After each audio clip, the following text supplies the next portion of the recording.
Hi, today I'm doing the Goodreads tag. This tag consists of questions about the app/website Goodreads, as well as some other questions that are just related to reading in general. I don't know who originally created this tag, but all the questions will be in the description as always. Question 1. What was the last book you marked as read? The last book I marked as read / the last book I finished was Balam Spring by Travis M. Riddle. At the time of recording this, I just finished reading this last night, and there should be a review of this on my channel soon, probably next month. Question 2. What are you currently reading?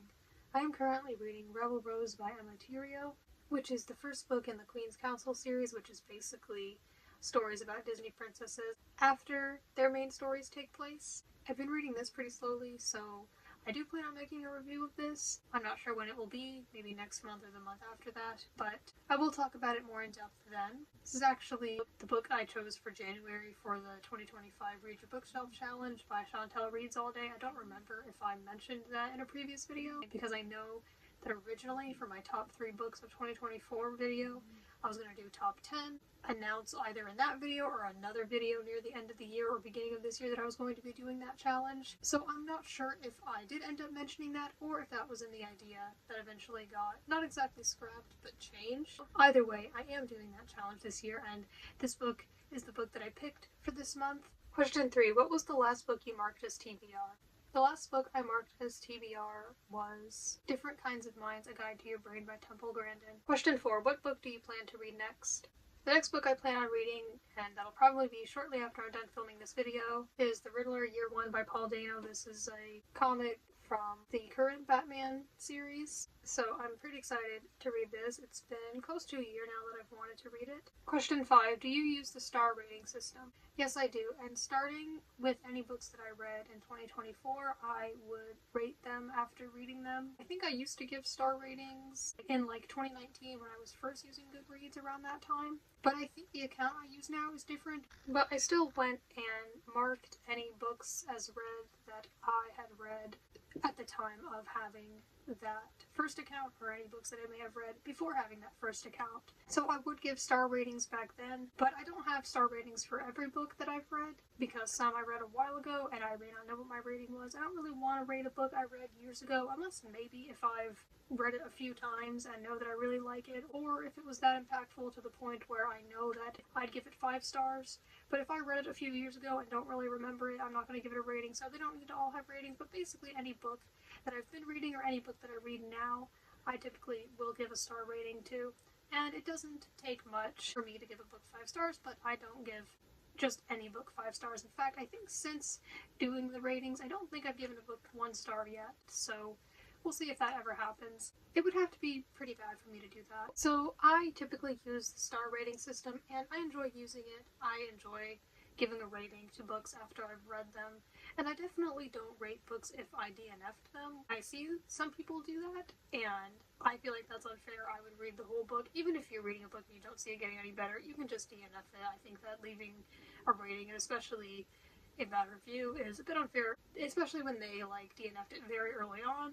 That's just my opinion. You can do whatever you want, but yeah, I'm only gonna rate books if I've read the whole thing and really seen all they had to offer. Question 6. Are you doing a year reading challenge? Yeah, this year I just put my goal as 40 books. Last year I had it higher and did not end up reading that many books. And it's more of just a fun idea rather than a challenge that I'm super serious about, which I think is good. I think it's good not to put too much pressure on yourself for goals that are for hobbies that are literally for fun. So yeah, just 40 this year. At the rate I'm going at right now, that's looking pretty possible, but even just earlier this month it seemed less possible. But it's a whole year, which gives you a lot of time, but there may be some months where I'm more focused on other things and not reading as much, so that's part of why I didn't want to give myself too high a number, because some people read every day and they read a lot, and other people like myself may spend more time at some points doing other things, and I think that that's okay. Question 7. Do you have a wish list? Not on Goodreads itself. I do have a document in Google Docs, which is where a lot of my stuff is, that is called Ultimate Book Wishlist.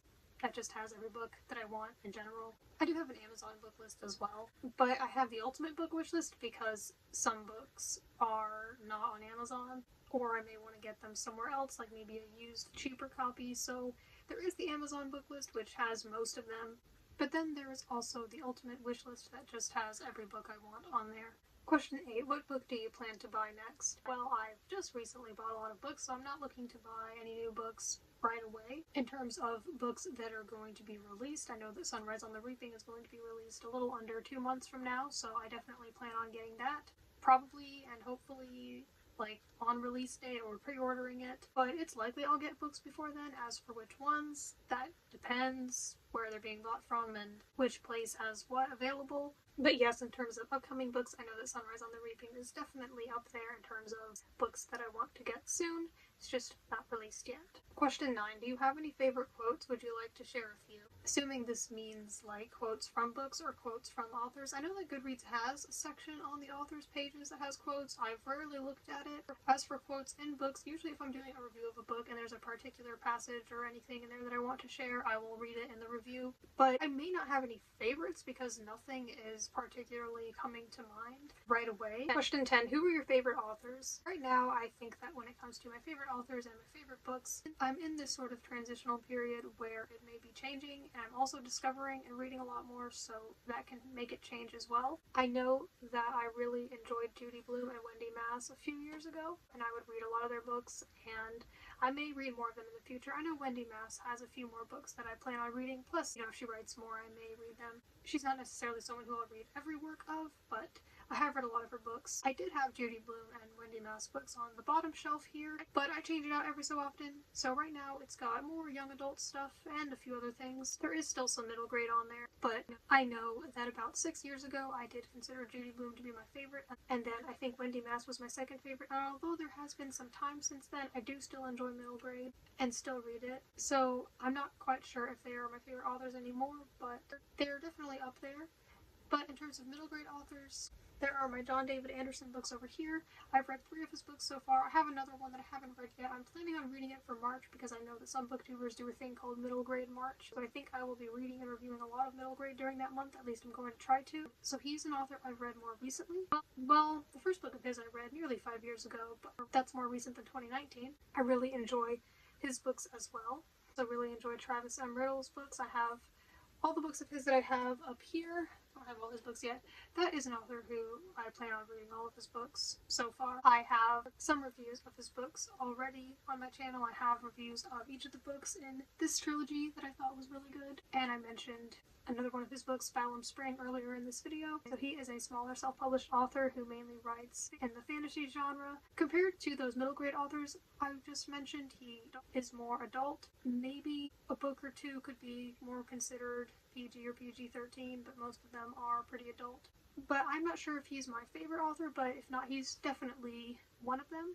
And then after some more time, my answer to who my favorite authors and favorite books are may become more established. I may have a more definite answer. I'd like to have answers to things like these when it comes to favorites, because it can be good for conversations, and it's also, I feel, just good to know, but I think it's okay if you don't know. So those would definitely be some of my favorite authors. In terms of what I'm reading right now and really enjoying, I think that Travis M. Riddle and John David Anderson are definitely up there. Question 11. Have you joined any groups? I assume this means on Goodreads. I am not on any groups in Goodreads. I'm not super involved on it, I guess. I mean, I use a lot, I keep it updated, but in terms of groups, I'm not in any. I think I might be in some Facebook groups related to reading. Question 12. Are there any questions you would like to add? I don't think so. I think I've pretty much talked about where I'm at currently with Goodreads and how I use it. I enjoy it. I think that it's great for keeping track of what you've read. I do enjoy being able to follow people I know or booktubers on there and see their ratings of things and their reviews, and I like to be able to use it because I feel like I'm contributing, especially with smaller authors, by giving them ratings. If they're good ratings, that is, then it's helping them. And overall, I like Goodreads. I know there are some other apps and websites that I've heard of. If you use something similar to Goodreads but other than it, or maybe you use Goodreads and something else, let me know about it. I don't really have any experience with any of those others. I know that there are some others though, and I would be interested in hearing about them if you feel that they are better, or if it's just what you use and you prefer it, or just think it's cool, or maybe you've used similar sites and you don't prefer them and you think that Goodreads is like superior. So I definitely understand why somebody would not want to use Goodreads, and I definitely don't think that you have to if you read, especially if you don't care too much about setting goals or keeping track of what you've read, but I definitely like to do that. And it could also be good for keeping track of when you read certain books if you want to do that, and it's great that that is optional.